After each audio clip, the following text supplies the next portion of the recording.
हम संगीता ठाकुर स्वागत करे छी अपन यूट्यूब चैनल मिथिला के नगरिया में। आइ के एहि वीडियो में मधुश्रावणी के 11 दिनक कथा सुनाब। 11 दिनक कथा में संध्या के विवाह, लिली के जन्म आ लिली के विवाहक वर्णन अछि। त चलू आब कथा सुनू। हिमालयक पांचम बेटी संध्या भेलखिन। ओ गौरी से छोट रहथिन, तथापि गौरी के विवाह में ओ महादेव से हिल मिल गेल रहथिन। महादेव हुनका बड़ मानैत रहथिन। जखन संध्या विवाह योग भेलखिन त महादेव हुनका से विवाह करबा लेल चोरा क गौरी से एला। गौरी महादेव के नहीं देखथिन त चिंतित भेलखिन। ओ हुनका तकने फिरथिन, मुदा महादेव कतौ नहीं भेटलनि। फेर गौरी के पता लगलनि जे महादेव संध्या से विवाह करबा लेल गेल छथि। गौरी के बड़ शोक भेलनि।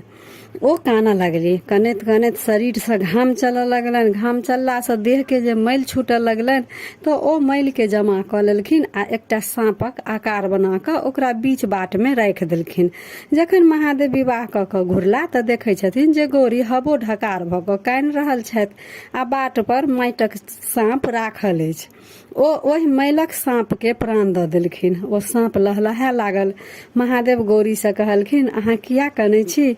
ई सांप अहाँ के बेटी अछि। एकरही खेलाबऽ लेल हम एकटा कनिया आनि देलहुं। गौरी ई कथा सुनि क भभा क हंसऽ लगली। ओहि सांपक नाम लिली राखल गेल। आब लिली के विवाहक कथा सुनू।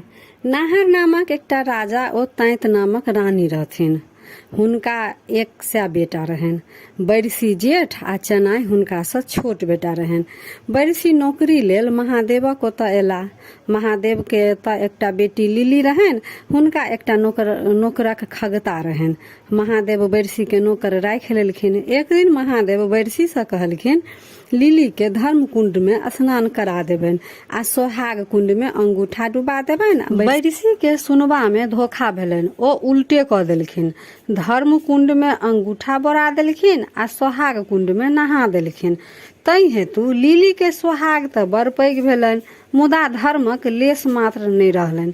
लिली विवाह करबा योग भेली।